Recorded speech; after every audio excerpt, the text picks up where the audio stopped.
God, no! This one, this one that stinks. No, I don't want this one. Let's see if I can find something to draw. I had a beautiful.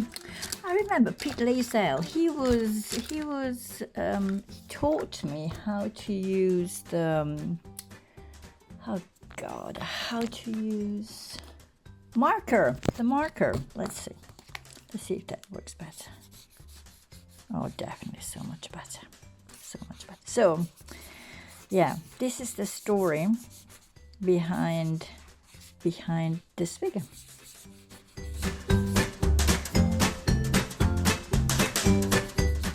Let's start.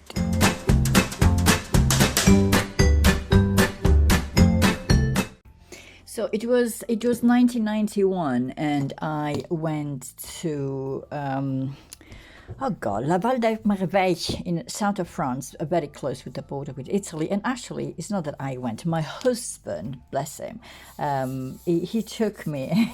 He took me there. He drove me. There was a conference about le gravure, or this sort of like rock art.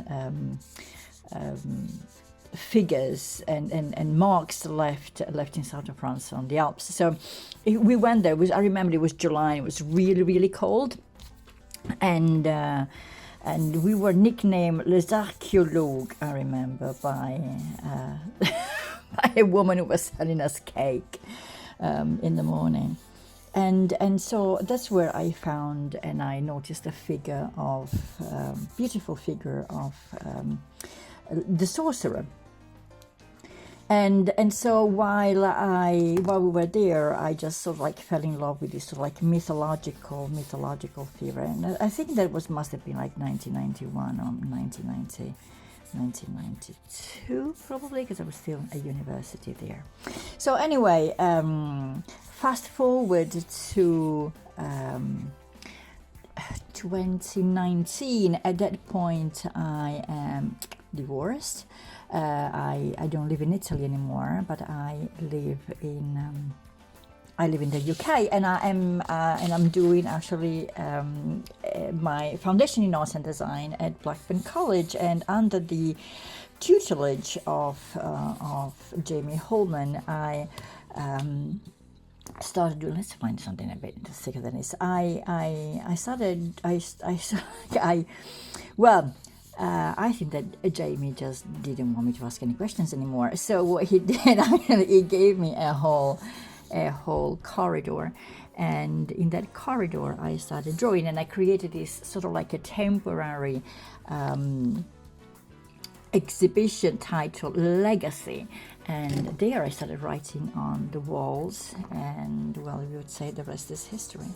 And one of the things that came up was, besides the figure, there was also this dog. And I did the dog because my dad, who unfortunately passed away in 1995, he used to draw a dog that looked like Snoopy, basically, everywhere. So he drew this dog. So I thought that why not giving my figure the dog, like a familiar. And so this is what happened. You know, I've always been fascinated by these marks left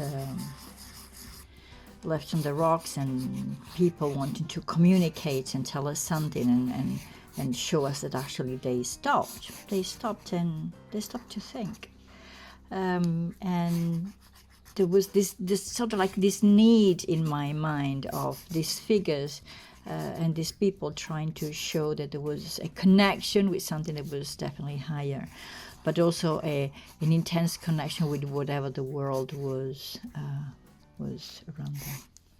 And so trying to understand the level of consciousness and how consciousness came about has been sort of like a constant in my life. Let's use the smelly marker again, because I think that I need something a bit thick. So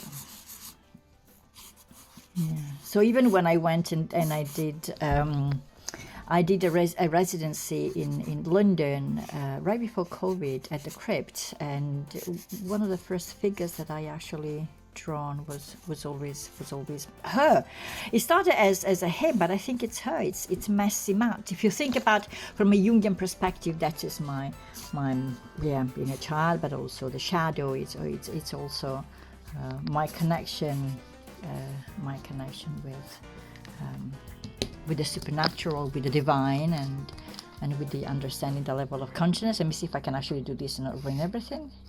And of course, my name is Mathilde, so I always draw an M with 3 dots.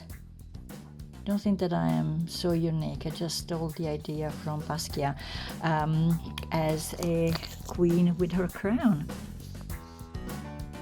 Ciao!